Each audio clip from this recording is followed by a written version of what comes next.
What's going on? How's everybody doing? Thank y'all for tuning in. You are listening to the Combat Chronicles, where we talk everything in the world of combat sports today. I am your host, Jordon Martell. This past week we had Fight Island. A lot to discuss. A lot of crazy occurrences, a lot of crazy outcomes. Saturday we had the rematch between Dustin Poirier and Conor McGregor. That was on UFC 257. You also had Michael Chandler making his UFC debut against Dan Hooker. That was in the co-main. We'll get into those in a little bit. But first, let's talk about what happened this past Wednesday. At the crack of dawn, you had UFC on ESPN 20. This, of course, marked the second event of Fight Week. The first being the Saturday prior. That was Max Holloway versus Calvin Kattar.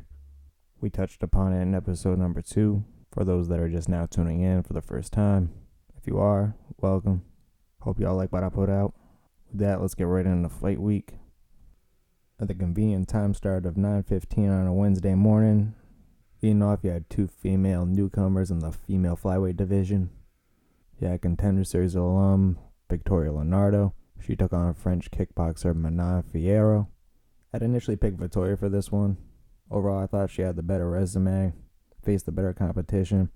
I thought she was the more well-rounded fighter out of the two. I actually thought that if she mixed in her wrestling a little more and had a more predominantly grappling game plan, she would have given Manon a lot more problems.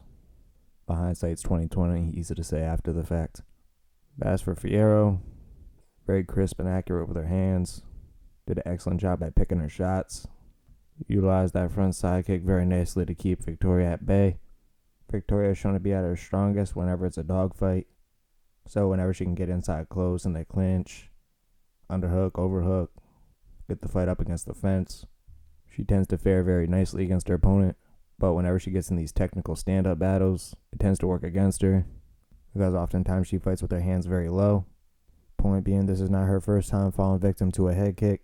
Actually, in her loss prior to this one against Erin Blanchfield, that was in Invicta 39. Actually got dropped twice with it. Once in the first round, once in the second. The second one obviously being the one that put her away. So safe to say Manon did her homework on this one. Very well prepared. Knew what openings to look for. Even showing she can grapple some by scoring a takedown on the second. Very strong showing for her first time out. But when both fighters are making their octagon debut, there's only going to be one that falls victim to octagon jitters. So very good first opponent for her. But a lot of potential matchups for her. I honestly feel like she's already equipped to take on most of the division. She is still early on in her career though. As of right now, only 7 fights in her professional career. So at this point in time, it probably wouldn't hurt her to maybe take it slow. Somebody that's an established vet, but not necessarily in a position where they're scratching the top 15. Somebody like Gina Mazzani, JJ Ulrich. You got Maria Agapova, who's coming up a big-time upset loss against Shayna Dotson. So that might not be a bad one to make just because it's a fun style matchup. Both girls have similar fighting backgrounds. Both girls primarily kickboxers. So I kind of like the idea of that one getting inked up. As for Victoria Leonardo, maybe give her someone that's in a similar situation as her. Somebody that's one down right now. Somebody looking to get traction back on their wheels. You got that girl that made her late replacement debut against Lauren Murphy. Lilia Sharikova, I think that's pronounced. Both girls are 0-1 in the UFC right now. Luana Carolina just lost to Ariana Lipsky. She has a UFC record of 1-1. Either that, maybe give her another newcomer. Granted, she lost 2 out of her last 3, but Pearl Gonzalez is a very good talent. Very talented jiu-jitsu practitioner under the 10th Planet system. That, of course, is innovated by Eddie Bravo. She trains under the Martinez brothers, if I'm not mistaken. Gio and Richie Martinez, probably the 2 best 10th Planet black belts on the planet. If not, undoubtedly in the top 5, top 10. Apart from her debut, 3 out of her 4 other losses are against UFC vets, aside from Vanessa Porto, who I must say looks a little suspect in the supplement department, which is probably why she's 22-8 and still hasn't gotten a UFC contract. So her 2 recent losses forgiven. I say maybe give her a crack at it. But all in all, both girls pretty much in the same boat. About 2 or 3 more fights before they get a top 15 spot. But see what happens. Manon put on a strong performance, so they might be looking to push her a little earlier. But up second, you had Umar Nurmagomedov versus Sergey Morozov. Umar Nurmagomedov, cousin of recently retired lightweight champ Habib Nurmagomedov. as of right now still currently sits at the number 1 pound for pound spot, and the only MMA fighter up to date that has been able to successfully retire with 21 wins or more. So needless to say, very good person to have in your corner. All in all, had a very good first time out though. Sergey did give him some fits in the first round though. Actually surprised me quite a bit with his defense as far as Umar Nurmagomedov taking his back, because like we discussed in the last episode, almost half of Umar's wins are by rear naked choke, and it just so happened that 3 of Sergey's 4 losses are all by submission, all of which are by rear naked choke. I imagine that's not a coincidence, but for the most part fought him off fairly well. I think I had projected him getting submitted in the first round, but Sergey made it all the way to the second. That of course by, you guessed it, rear naked choke.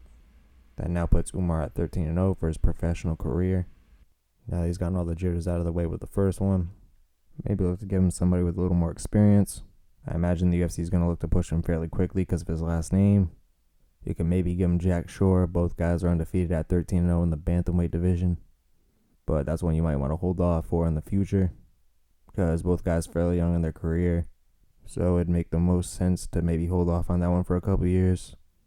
That way both guys have an opportunity to build up momentum. That way both fighters get max dollar value because both guys are fairly dangerous. So you don't want to be taking that fight when you're only getting paid $20,000. If you're Jack Shore or Umar Nurmagomedov, maybe look to do that one in 3 or 4 years where you're making 6 figures.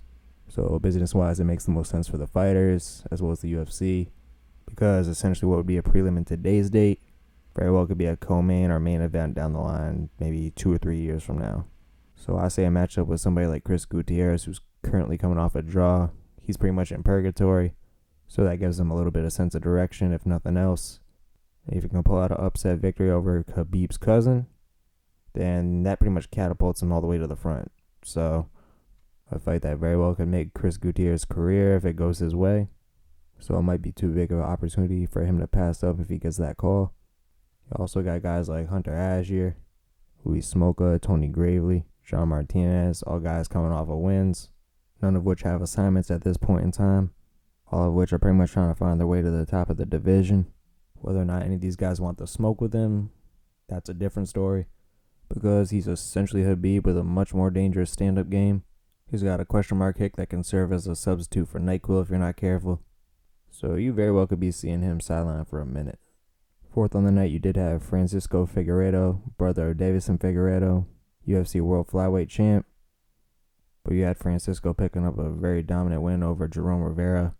Jerome still has light years to go in his development.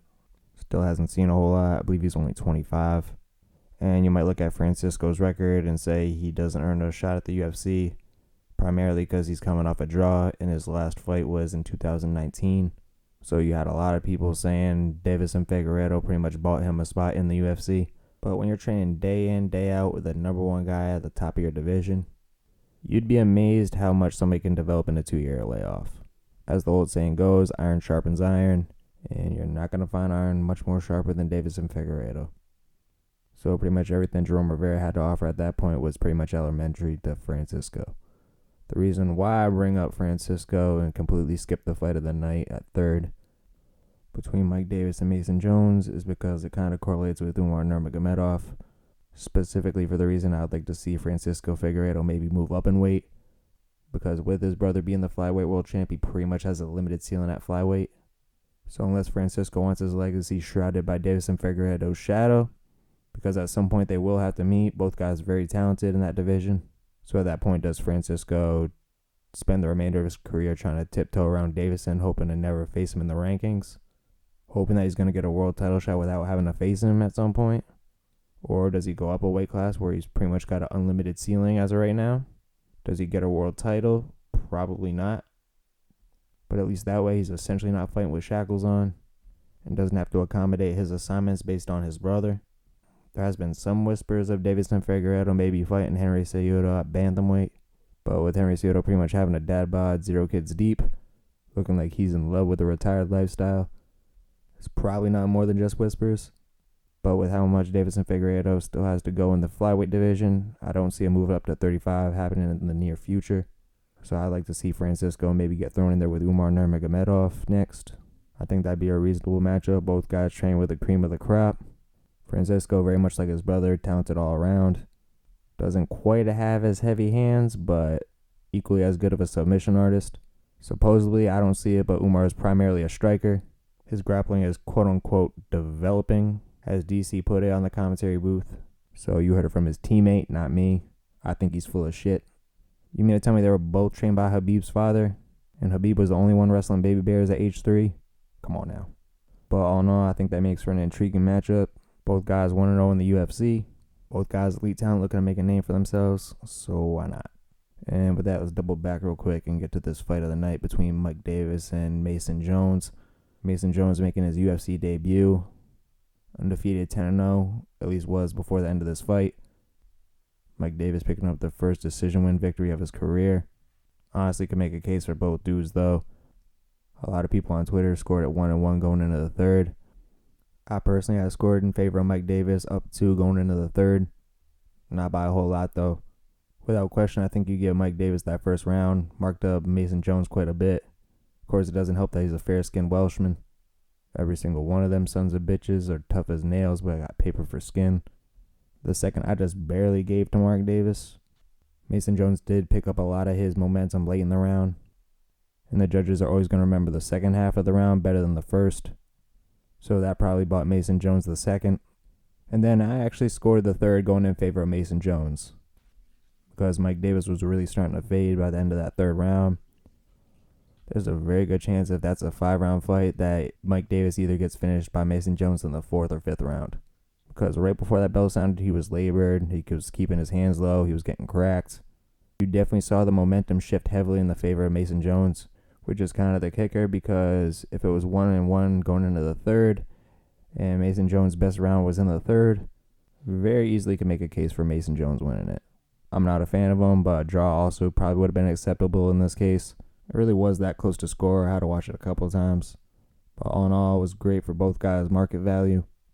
This now puts Mike Davis at 2-0 in the UFC, with that one loss being to Gilbert Burns, who is fighting Kamaru Usman for the welterweight strap in a month or so, I believe. So I really wouldn't count that one too heavily against him, especially with that being a lightweight matchup and how big Gilbert Burns is. So one more nice emphatic win on Mike Davis's part. I say you can probably give him a top 15. The lightweight division is stacked though, so it might take a couple more than that. So I give him a couple guys that you know for sure are going to exchange with him. Somebody like Kama Worthy, who's just coming off a knockout loss. Yancy Medeiros is your typical game Hawaiian. He hasn't fought since February of last year, so not quite sure what his status is. Could be injured, but has been around a long time, has fought some top names.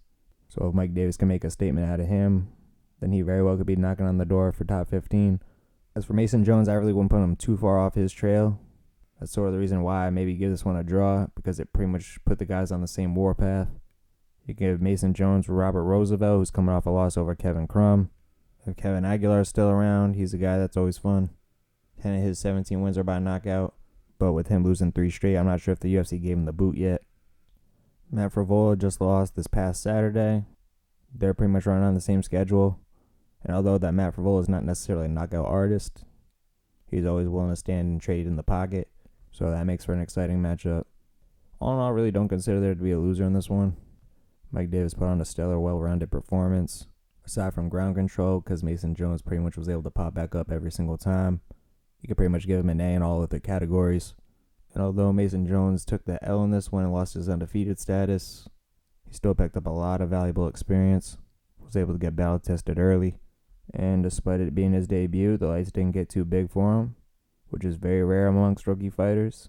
And these guys tend to have the better careers because they don't shy away from pressure and they don't crack under the big moments. But both fighters definitely going to be doing big things down the line. With that, we bring you the 5th fight of the night. Morning, rather. Dolce Lungimbula taking on Marcus Perez. Dolce dropping down to 185 from 205. Which is probably best considering he's 5'8" and just like a gigantic ball of muscle. In all honesty, he could probably go down to 170, even a little bit further. Because with the 20-pound weight cut, I thought there was a drastic difference in his cardio. That being said, he didn't necessarily manage it in the best manner. Pretty much throwing 100% in all his shots. And him being such a fast, twitchy guy, was pretty much running on willpower the last 2 rounds. I think Perez going for that Kimura in the second round ultimately was what screwed him. Pretty much landed himself in a bad spot on the bottom, attempting a low percentage maneuver. In doing that, Dolce was able to recover, get some of his wind back. All I had to do was pretty much maintain top control and be active enough to pull out the round. Helped that Dolce was able to bust open Perez in the closing seconds of the second round too. Perez did manage to hurt Dolce in the closing seconds of the third, but obviously didn't do well enough in the other two rounds to win. Dolce pulls out the unanimous decision victory. This now puts him at 2-1 in the UFC, as well as 1-0 in the middleweight division. As of right now, Dolce's biggest Achilles heel remains to be his cardio, because although better than what it was in past fights, he still hasn't quite mastered conserving his energy throughout the full 15, partially due to his opponents finishing rather quickly. The best thing for him would be experience as many rounds as possible. Find a durable guy that's going to last you the full 15. The week prior on the Holloway card, you had Alessio Chirico pretty much revitalizing his career against Joaquin Buckley, scoring a first-round knockout after a difficult 3-fight losing skid. Just so happens he's never been knocked out, so as of right now, he seems to be the perfect dance partner for Dolce. If not him, you got Darren Wynn, who won in December. Durable wrestler, another guy that's never been knocked out. He's pushed day in, day out by guys like Daniel Cormier, Khabib Nurmagomedov. So another guy that's definitely going to give some quality rounds to Dolce if he decides to take that fight. But somebody along those lines, I say maybe rack up 2 or 3 wins, either by a third-round stoppage or decision.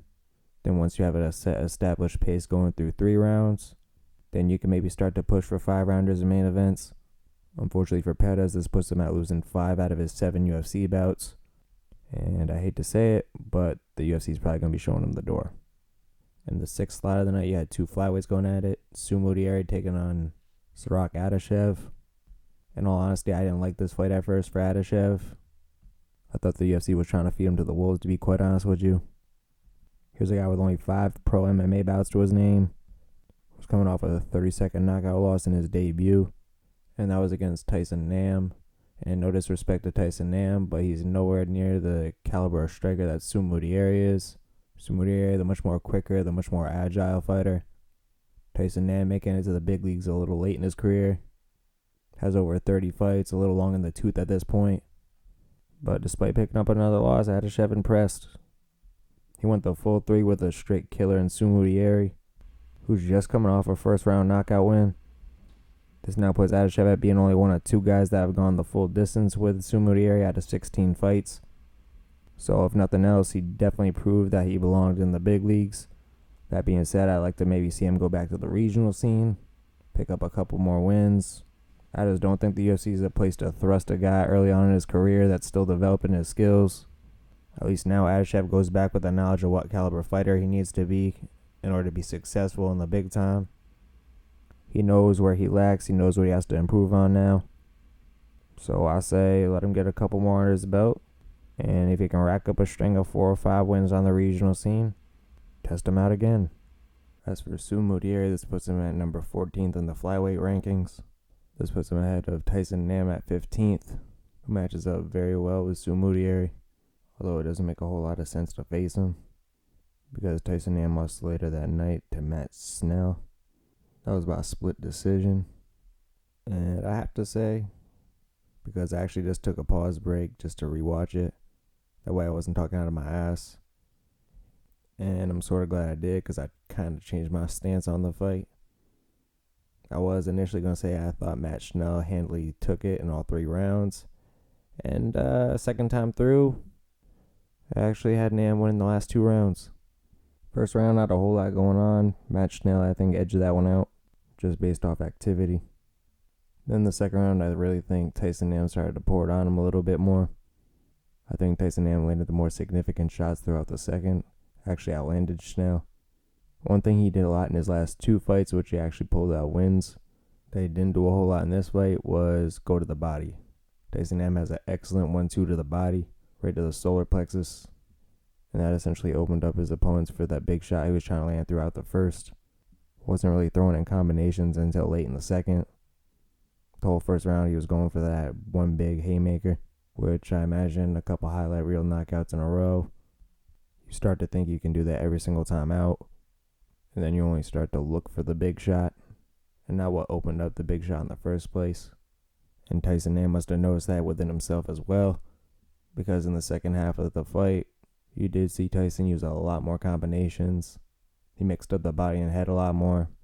So I can personally see it in favor of both fighters, so I really don't have a problem with this split decision.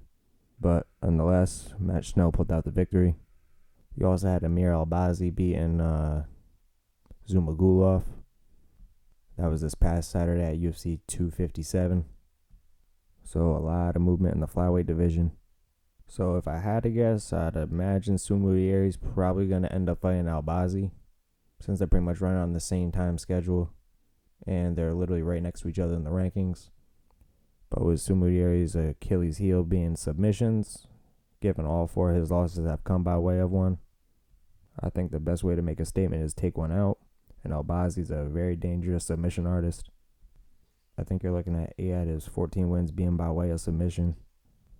So if Mudieri can show that he can at least hang in there with a grappler, not necessarily be able to grapple with him, I think he'll fare pretty well with the rest of the pack. And it's probably best to get Albazi while he's young and still developing. I believe he's only like 26, 27. Could be wrong.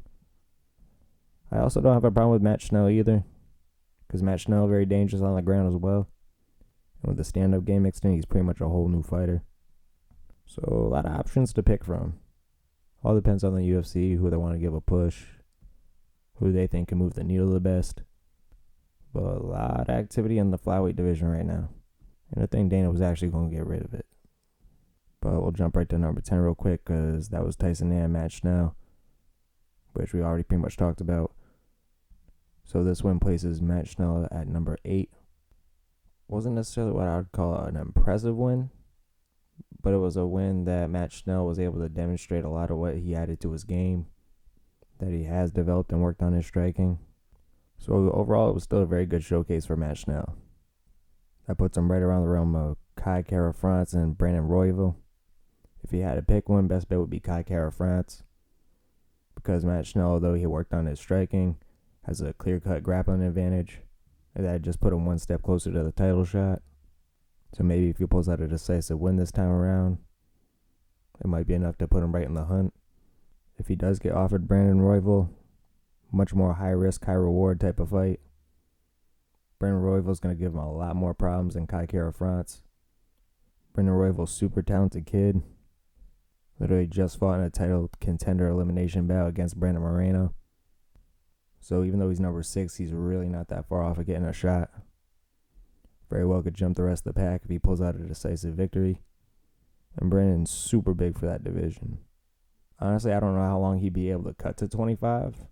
If he does get the title, he might have to vacate it, because he looks more of a 35er in my personal opinion. I don't know how much he has to cut to get to where he's at, but either which way, he will probably be successful in both divisions if he does decide to go up. But if Matt Schnell can pull out a victory over Brandon Royval, finish or no finish, I'd say Matt Schnell probably is in line for a title shot next. As for fights number 7 and 8 for the night, and I can just kill 2 birds with 1 stone with this one because they ended in the same exact fashion. Both fights ended via second round arm triangle. Took Ricky Simón a little longer to get it though. He got his around the 4-minute mark. That against newcomer Gaetano Perillo. This now puts Ricky at 2-2 for his last 4 in the bantamweight division. Ricky's starting to find his groove again after losing 2 straight, one to Uriah Faber, the other to Rob Font, but is currently back on track with 2 straight, one against Ray Borg. Now Perillo. Definitely helps that it was a pretty decisive victory, not to mention pulled out the finish. However, after suffering those 2 losses, he's since been snubbed out of the bantamweight rankings, has struggled to find his way back. A lot of depth, a lot of talented guys in that division. At 15th, you got Casey Kenny, who's shown that he's not only a nightmare wrestling, but he's a Taekwondo black belt as well, apparently. So a very good stand-up game. So I'd say maybe have him accumulate 1 or 2 more before he starts taking on the top 15 again, just to ensure that he stays there this time. Shane O'Malley kind of in a similar situation. He suffered his first loss against Chito Vera last year, so I'm sure he's determined to put that one to rest by putting somebody to rest. But that's a guy if Ricky Simon's able to beat, that pretty much puts him right at number 16. Then after that, I like the idea of him fighting Casey Kenny next. You got Jordon Sung that's been on the back burner. Didn't really have a whole lot of activity last year. I believe he only had one fight. That was against Chito Vera. Plus Song trains at Alpha Male. And one of Ricky Simone's most recent losses came to Uriah Faber, the owner of Team Alpha Male. So if he has a vendetta to settle, I don't see any better way of doing it other than taking out one of his pupils. Other than, of course, him getting a rematch against Uriah Faber, but I don't see that manifesting anytime in the near future. So not a bad consolation prize if you can pull out a win over Jordon Sung. As for the 8th matchup of the night, you had Amari Akhmedov picking up his arm triangle.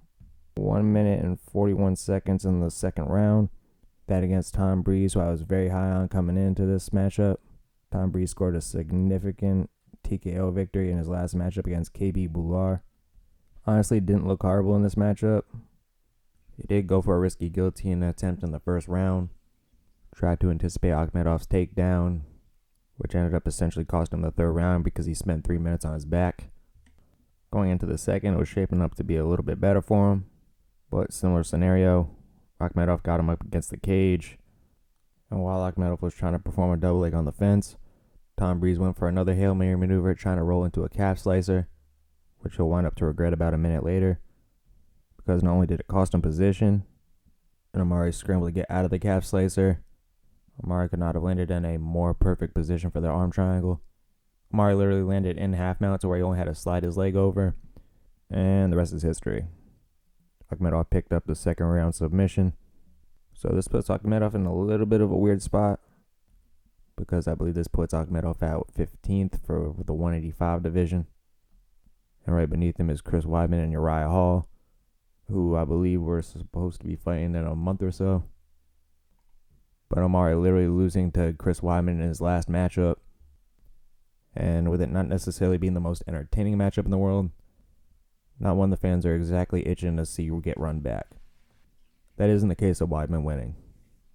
So for that reason and that reason only, it's a shame, but you really can't give Akhmedov a push at this point. Despite the phenomenal finish over a very tough Tom Breeze, to me the matchup that would make the most sense would be a matchup with Brad Tavares. Brad Tavares, much like Amari Akhmedov, somebody that's always calling out that top 15 if he's not already in it. Brad did pick up a very dominant win over Antonio Carlos Jr. Antonio really struggled to find his offense the entire fight. We'll get to that in part 2 though. But Brad Tavares being a guy that's out of Extreme Couture, and you saw it on display against Antonio, very excellent takedown defense. And with Akhmedov being predominantly a wrestler, stylistically Brad's probably one of the toughest oppositions for Akhmedov, and if he can pull out a victory over him, that would almost maybe warrant him jumping the line over Chris Weidman, especially if he loses to Uriah Hall in their upcoming matchup, which I have more than likely being the outcome. Chris Weidman doesn't necessarily have the best history with strikers. Other than that, the only body that's really available at 185 would be Mahmoud Madurov. He also won on the 23rd. So unfortunately, very slim pickings for Amari at this point in time. But all in all, I think this would probably be the ideal path for him to take. Unless he does want to push for the Weidman rematch, which I hope they don't do. As for Tom Breeze, similar scenario. Actually a little bit harder to pick for him. Because for him, you had to find that middle ground between somebody that's not too far out of the top 15 range. That way, for some reason, if he were to take a loss in that bout, it's not going to set him back 3 or 4 rungs to where he's not going to see the top 15 for a while. Give or take 2 years, and that's if he wins all of them. I guess on the flip side, you maybe give him Antonio Carlos Jr. He, of course, lost to Brad Tavares, as we just talked about. But that's a matchup that can vote very well for Tom Breeze if he decides to take it. Tom Breeze with the clear-cut striking advantage in that matchup. And if there's one thing you have to pick out of the Akhmedov matchup that was positive for Tom Breeze, was his ability to go for submissions off his back. Because even in a compromised position, Tom Breeze was constantly threatening Akhmedov the entire way. Wasn't necessarily winning the exchanges, but damn sure gave Akhmedov a hard-ass time. Antonio Carlos Jr., a jiu-jitsu player through and through. But I think Tom Breeze has the grappling ability to at least negate Antonio Carlos Jr.'s offense.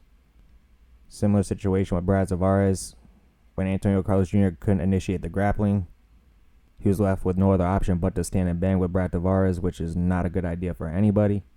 Now, Tom Breeze doesn't necessarily have the takedown defense that Brad Tavares does, but he has such a wide array of submissions that if you can at least put Antonio Carlos Jr. on the defensive enough to where he doesn't want to exchange in the grappling scenarios, to the point where he pretty much says, fuck it, I'm just going to stand and strike with him. But that also not a good idea if you're fighting Tom Breeze, because Tom Breeze is one of the hardest hitters in that division. So I think if Tom Breeze can have a good showing against Antonio Carlos Jr., maybe pick up another 2 or 3 nice wins behind that.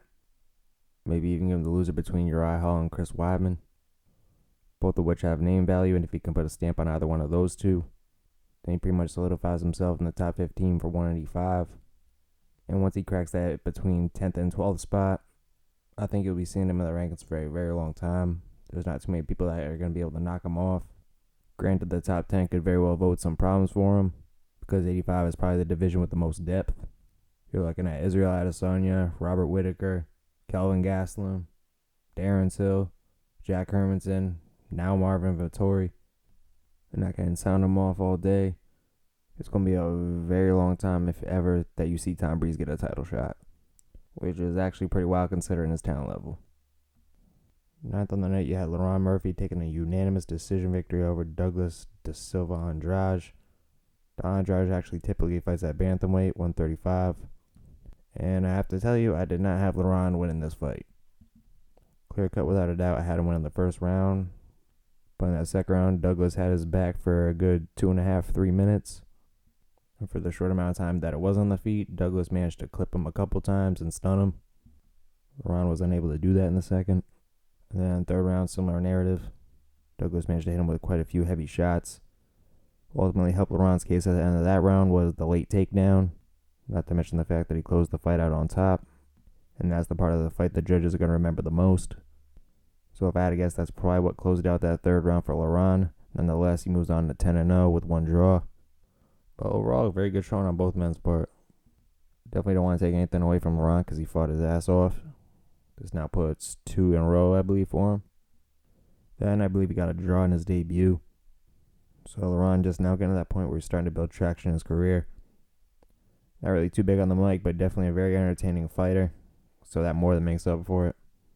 My ideal matchup for him, and I'd probably make it next, because both guys are kind of in that similar area right now, would be Giga Chikadze. Both guys are kickboxers. Both guys go for the finish every single time out. So this matchup would really determine which kickboxer the UFC gives a push, because whoever were to win this matchup would probably be set up for a top 15 next. Giga's a guy that's been winning for a while now. I believe he's on 3 in a row right now.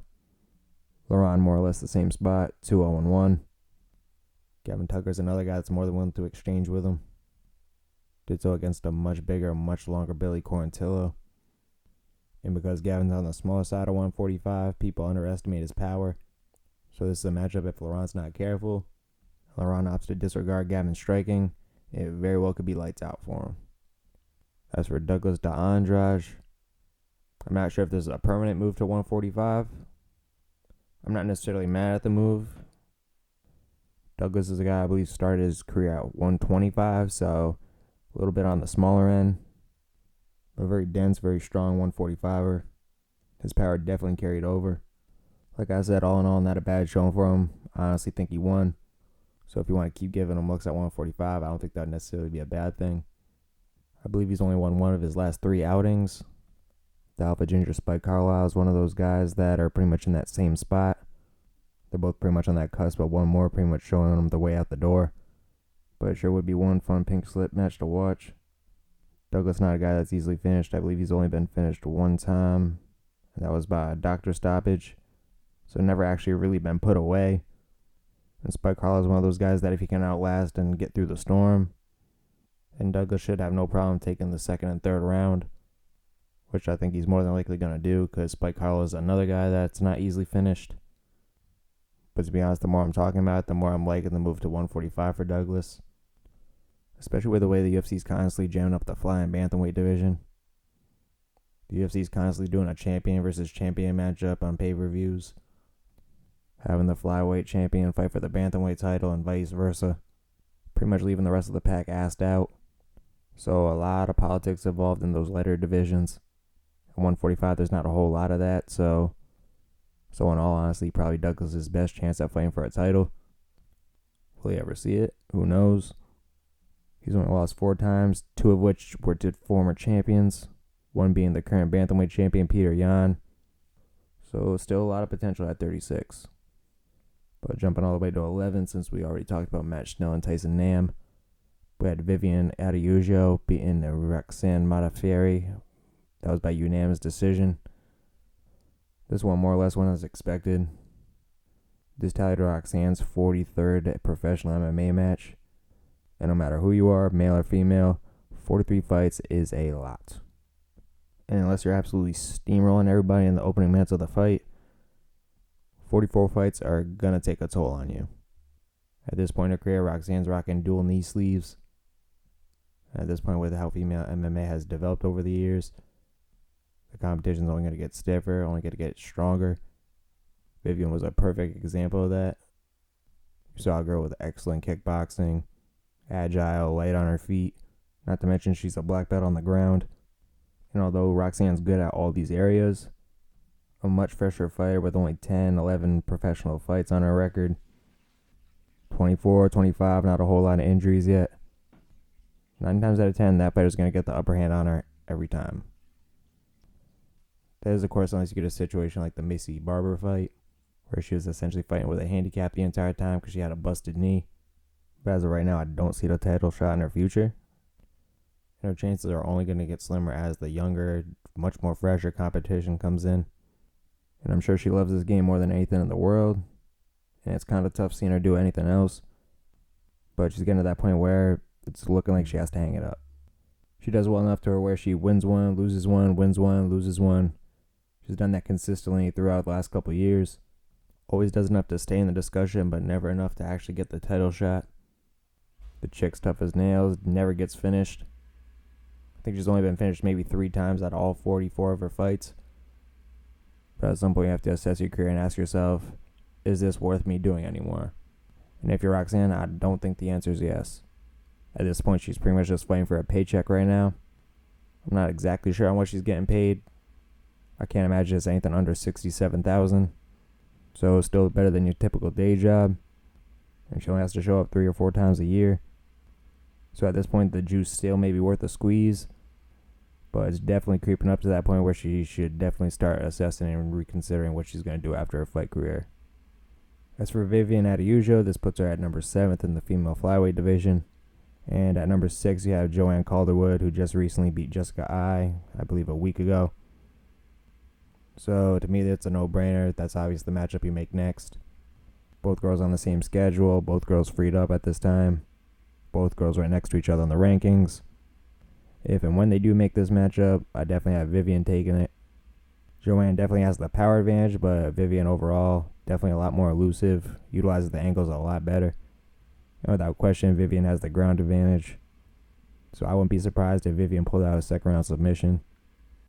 Following that, though, I see her hitting quite a bit of a roadblock. Because once you get to that top 5, you're looking at Murder's Row. You got Cynthia Calvillo at number 5. Jennifer Maia at number 4. She hits like a Mack truck. Lauren Murphy at number 3. She's dangerous as all hell. Caitlin Chikagian at number 2. Jessica Andrade, who's tiny as hell, but absolutely bodied Caitlin Chikagian in their last matchup. Caitlin Chikagian durable as all hell. I think that was the first time she's ever been finished, and she did that shit within the first round. And then you, of course, have the champ Valentina Shevchenko, who's an absolute fucking assassin. And I mean that quite literally. She probably has a body count of about 30. Russia could not have sent over a more obvious sleeper cell. And even though she doesn't look it, Vivian pushing close to 36, 37. So not a whole lot of time left on her career. Battling the clock a little bit on this one. If I had to guess, would she see a title shot before 40? I'd say probably not, just with how stacked that division is. I believe she's going to make a lot of noise in the division. I believe she's going to give a lot of girls a lot of problems.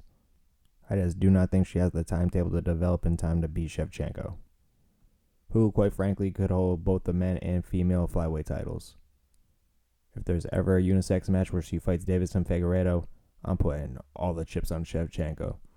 But anyway, 12th, you had Isaac Villanueva finally picking up his first UFC victory, picking up the second round K over Vinicius Moreira. And Moreira was pretty timid throughout this one. I guess who wouldn't be after being knocked out 2 straight times? But when he finally did decide to take that risk, it did not pan out for him. With Vinicius really only being a jiu-jitsu player, could not decide whether or not he wanted to throw a kick or a punch. And with Isaac Villanueva being the hard-hit and aggressive Mexican that is, tucked him in for the night. Handing Vinicius his third KO loss in a row. And this is one of those situations where you really have to take your health into consideration. Because typically when you start seeing guys accumulate a string of KO losses, it tends to be a sad sight after they retire. Gary Big Daddy Goodrich is probably the best example of that. For anybody that's not a hardcore and doesn't know who Gary Big Daddy Goodrich is, Gary Goodrich was one of the early pioneers of the UFC, debuting in, I believe, UFC 3, also a Pride original. But Gary Goodrich has viciously been KO'd 10 times over the course of his career, 4 of which were on the tail end of his career, at a time where he was basically just fighting to support himself. Fast forward years later, he can't even hold down a job because he can't remember what day it is. His woman, God bless her, has to take care of him every single day. You got guys like Spencer Fisher who are coming out the woodwork talking about it, saying he's having a tough time with the lasting effects after his career was over. And Spencer Fisher wasn't even a guy that got knocked out frequently. I actually can't even recall a time he was ever put to sleep. James Vick, another guy, started his career out 13-1. Fights Justin Gaethje, essentially takes his soul, gets knocked into a fucking another dimension. And since then, he's lost 5, and I think 4 of those have been by knockout. His most recent, which just came this past week on the regional scene. And this was a fight that he was winning the entire time through before he got clipped. And I, for one, am not looking forward to what's awaiting James Vick 10, 20 years down the line from now. Because you look at guys like Chuck Liddell, who retired pretty much coming off a 4-fight losing streak, all of which were by knockouts. And fast forward 11 years, how's he doing? So this is actually a very rare instance. I'm one of those people that don't like to tell people that shit isn't for them. But when it's something that can drastically impact the remainder of your life, you gotta start looking at it in a little bit of a different light. Because at the end of the day, your quality of living for the next 20, 30 years is much more valuable than the 15 minutes of fame that you would get in the octagon. So for Vinicius, without question, please consider retirement. If you're listening to this, doubt you are, but put it out there anyway. But you got plenty of guys like Gordon Ryan, Craig Jones that are making a living just doing jiu-jitsu. In some cases, making more than MMA fighters. And you don't receive nearly the same amount of head trauma. As for Hurricane Ike, with that being his only win in the UFC, it's kind of hard to determine who you give him next because you pretty much have to give him somebody with that is at ground zero that doesn't have a lot of name value. I suppose you can maybe look at somebody like Justin Tafa, who's still very green in his career, only about 5-6 fights. Just recently picked up a loss over Carlos Felipe, and taking on a fighter with as many fights as Ike Villanueva has. Definitely would make for a beneficial matchup for him. And as for Ike Villanueva, if he can put a stamp on Justin Tafa, that could finally get the ball rolling for him. Because then after that, he can maybe fight Carlos Felipe. Then if he manages to pull that one out, then you can maybe look to give him a gatekeeper like Maurice Green. But hopefully my man can keep it going. Nothing I love more than a journeyman that winds up making a name for himself. Beautiful thing to see. As for the co-main, you had Warley Alves taking on Monero Laziz. Laziz coming in on short notice, stepping in for Christian Aguilera. And this could not have worked out better for Warley Alves' favor. Picked up the first round TKO victory with 3 straight body kicks. As the saying goes, all good things come in threes. You could tell Dana White was a little sore about the outcome. For somebody that's as much of a gambling man as he is, he has a horrible poker face when the person he doesn't want to win pulls out the victory. Warley Alves essentially snatching the liver out of Dana's potential cash cow. But without a doubt, I'd say the biggest of Warley's career. Worked out much better for him than if you were to fight Christian Aguilera, who was a guy that was pretty much 1 foot in, 1 foot out. Came when the pandemic first hit, when the UFC needed fighters. And Laziz, an absolute elite talent. Came in 10-1 on the night, had never been finished up to that point. Was just coming off of a very decisive win over a very dangerous Abdul Razak Al Hassan. Was looking like somebody that was going to breeze to the top of the welterweight rankings. And Warley shut that shit down. With Dana not necessarily being ecstatic about the outcome, I don't see him giving my man Worley any kind of love. I still think he's going to continue to give him guys that are unestablished, someone like a Jesse Ronson, Nicholas Dalby, somebody that the average fan really doesn't know who he is yet. But hopefully he can manage to string out a couple of these wins in a row, really establish himself as a threat in the division, because Worley's super well-rounded, great on the ground. I believe he's a black belt, not to mention phenomenal Muay Thai. But it'll be interesting to see what the UFC does with him, because I was pretty sure that the matchup between him and Christian Aguilar was intended on being a pink slip match. The loser goes home. Because had Worley lost this one, that would have put him at losing 3 out of his last 4. So it was a safe bet that Alves probably saved his job on this one. And as for your co-main event of the night, you had Michael Chiesa versus Neil Magny. This was Michael Chiesa's first time main eventing, or even being in a 5-round fight for that matter. And for somebody that's never been in those deep waters before, looked pretty damn good. Just in the second and fourth alone, based off control time, you have to give him the rounds. So right off the rip, he's pretty much split it right down the middle. I think I had graded all but one in favor of Michael Chiesa, though. And in that one round, he utilized his range a lot more. Fought him from a distance, didn't really entertain the grappling. Michael Chiesa, absolute nightmare on the ground. But had Neil Magny done that the entire way through, you very well could be looking at a different outcome. I was a little perplexed by Neil Magny's decision to entertain the grappling with Michael Chiesa. Maybe thought he could grind him out and wear him down because he had been in those 5-round affairs before. Neil Magny, not really a submission artist. And in his camp at Team Elevation, there really aren't too many jiu-jitsu practitioners. You got Justin Gaethje, Kamaru Usman, I believe Alistair Overeem. All phenomenal talents, but none of which are elite grapplers on the ground. But all in all, Michael Chiesa pulled out the unanimous decision victory, putting him at number 6 for 170. This puts him right between Wonderboy and Tyron Woodley. But with Woodley pretty much being 1 foot in, 1 foot out at this point, you really have no other choice but to either give him Wonderboy or maybe go one behind Woodley and give him Damian Maia.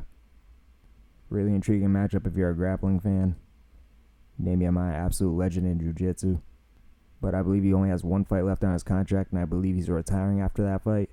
So as a means not to botch the rankings, if he does retire, that really leaves him with no one else but Wonderboy, or potentially Leon Edwards if he can beat Khamzat Chimaev, or lose for that matter. Leon Edwards pretty much taking whatever fight comes along at this point. No one's trying to risk the ranking against somebody that's pretty much going under the radar. And with Leon Edwards obviously being a couple spots ahead of Michael Chiesa, if I had to put my money on it, I'd say this would probably be the next matchup. Because to be honest, I really don't like that Wonderboy matchup for Michael Chiesa. Stephen Thompson has some of the best takedown defense in that division. He's a hard motherfucker to pin down. You'd be lucky if you could even get a hand on him. And his striking's just light years away from Chiesa. Not that Chiesa's really a bad striker, but when you go up against a guy with the kickboxing credentials that Stephen Wonderboy has, he'll remind everybody very quickly that there are levels to this shit. At this point in time, Chiesa really doesn't have the momentum to move the needle to where he can fight Jorge Masvidal. That's not really a matchup a whole lot of people are interested in seeing. So whether he pulls out a win, lose, or draw against Khamzat, I definitely like the idea of that Leon Edwards matchup with Michael Chiesa next. As for Neil Magny, this puts him at about number 9. Beneath him is Jeff Neal, who just lost to Stephen Wonderboy Thompson. That, give or take, about a month ago. So both those guys, I'm sure, looking to get back in the win column as soon as possible. Undoubtedly a fun one, too. Both guys love to stand and trade. And just ahead of Neal, you got Vicente Luque, who's another able and willing dance partner for Neal. Someone's more than likely going to go to sleep in that one. But this welterweight division's looking to get turned upside down in the next couple weeks. You could have Khamzat moving as far as 15th all the way down to 3. And next week you have Gilbert Burns taking on Kamaru Usman for the world title. Which, I personally have Gilbert winning that one. We shall find out. I think he's the much hungrier fighter. Both guys pretty much know each other's games inside and out because they're former sparring partners. The thing about that, though, is Gilbert Burns, being a jiu-jitsu guy, has a lot more areas to where he can expand upon his game, whereas Kamaru Usman being a wrestler, collegiate wrestlers being more creatures of habit, They stick with what they know and they resort back to the same takedowns that they're familiar with. And despite Kamaru Usman being a wrestler, I don't see him really wanting to fuck with Gilbert on the ground. So for that reason, I see it being a stand-up war, in which case I give the striking advantage to Gilbert Burns. So I'm predicting Gilbert gets it done within 3 via knockout. So you very well could be seeing Kamaru Usman drop down to number 3, number 4. In which case, with Kamaru not having the title, his ability to move the needle wavers quite a bit. So for that reason, you could potentially see him get matched up with Michael Chiesa, given that he's moved through the rankings pretty quietly. So